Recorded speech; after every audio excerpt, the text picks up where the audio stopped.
here to dispatch the field, the first of 10. Another big card of racing at Belmont Park. On a heavy 9, Black Shadow is to steady, just rocking around here in barrier number 1, but the red light is on.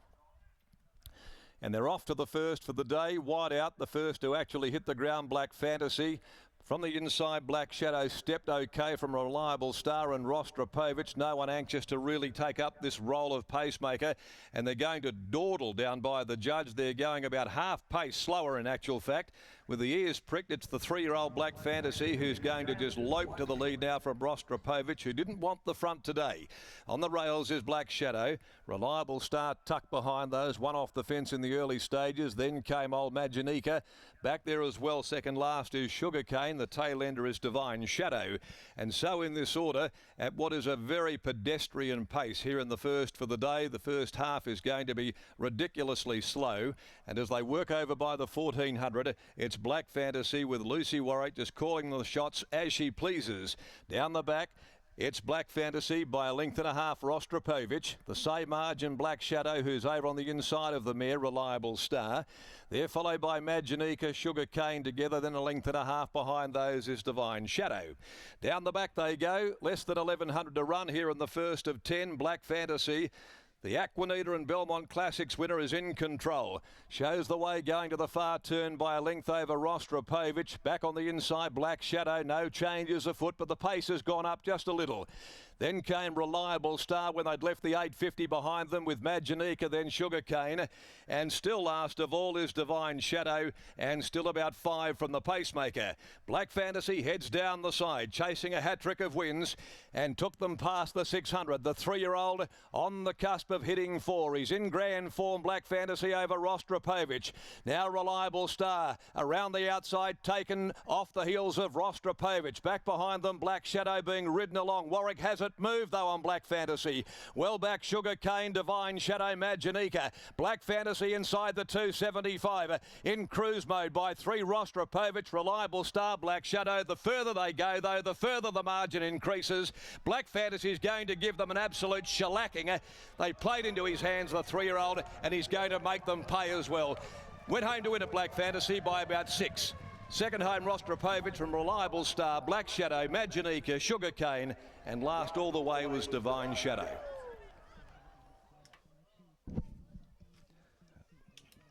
Well, Lucy made them pay.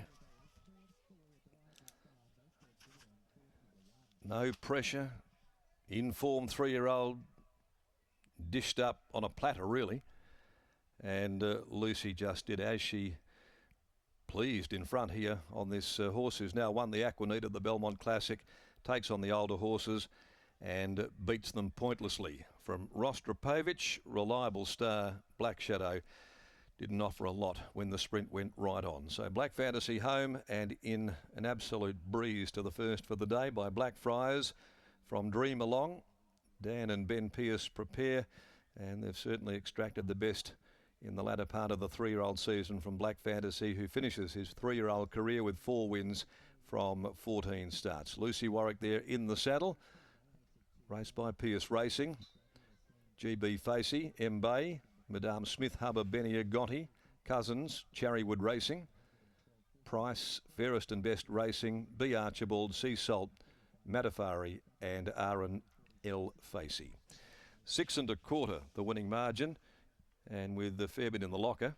Next, second and third in 2:18.30, 35.73 the sectional time. 2:18.30, and the first half, well, you would have run quicker kicking a Coke can.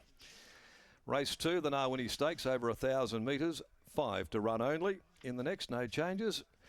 Brittany Taylor joining us in the winner's enclosure, and that race was put to bed a long, long way out. Oh, absolutely, Darren. I'll make my way into a big group of owners and find Ben Pearce, who's sporting the man bun these days, Ben. Very stylish indeed. Black Fantasy, not bad for a horse that was going to a paddock. You must have been delighted when this race was added to the program. Yeah, I think we've got to thank Jimmy Taylor for that. I think he was the one that pushed for the race. So, no, I was up in Coral Bay, and Dan was taking Black Fantasy out to the paddock on Tuesday morning, and we got a text from Rawa saying that there was a race put on. So I phoned him and said, we better keep him in, eh? And his shoes were already off, so we put his shoes back on and yeah, stayed in for an extra 2 weeks. So it's a good little bonus. Well, it's a big bonus as well, because as a Westmead Platinum horse, you get the Westmead money as well as the prize money here today. It's a big payday for a horse that already had such a fruitful campaign. Yeah, it is another 80 grand in the bank, so yeah, can't complain about that. He's done a marvellous job for the prep, and against the older horses there, he really put them away. It kind of looked like it was handed to him a bit. Nothing took him on in front, but we're not going to complain about that. It was obviously a pedestrian tempo early, but the way in which he sprinted away from them and really put a margin on him, you must be so proud of how he's finishing this campaign. Yeah, for sure, and I have said all the way along as well that I think he's going to be better when he gets cover.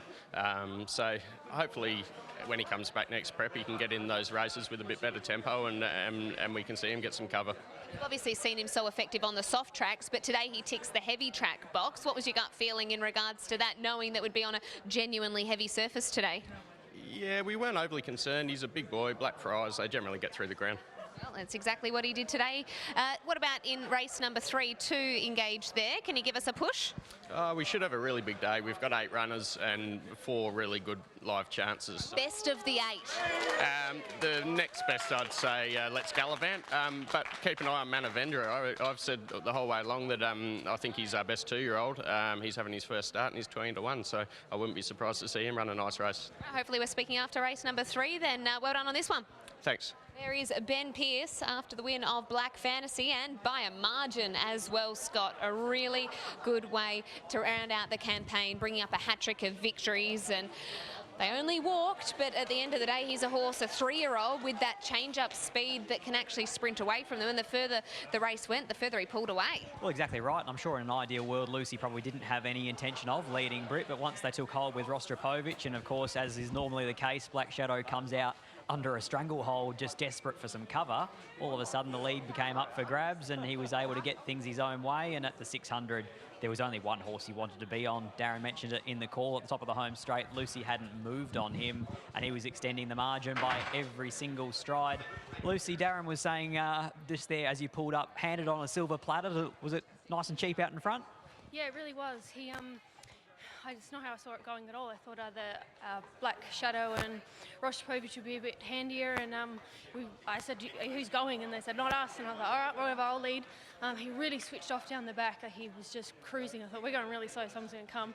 And then thankfully, halfway down the back straight, he switched back on, and then all I had to do was sit there. That's probably the best part about him too, is he's got that turn of speed, because he can do it at both ends, and for a lightly race staying type, he looks like he's got a fair future. Yeah, he does, and I said before I thought he'd be better with cover, and he handled leading fine, although there was no pace whatsoever. Yeah, he's very versatile. You've obviously ridden him a lot now. Is he still getting better as well?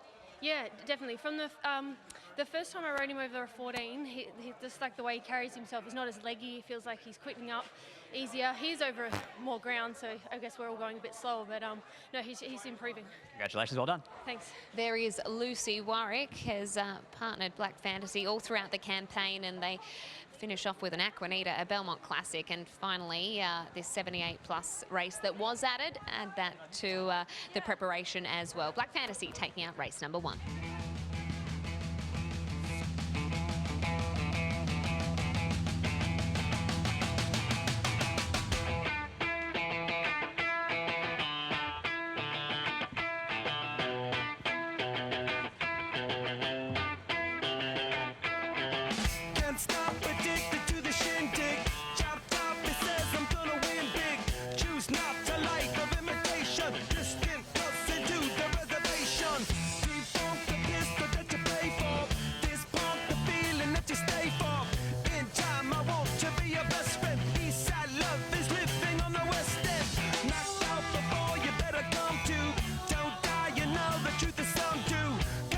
Your message.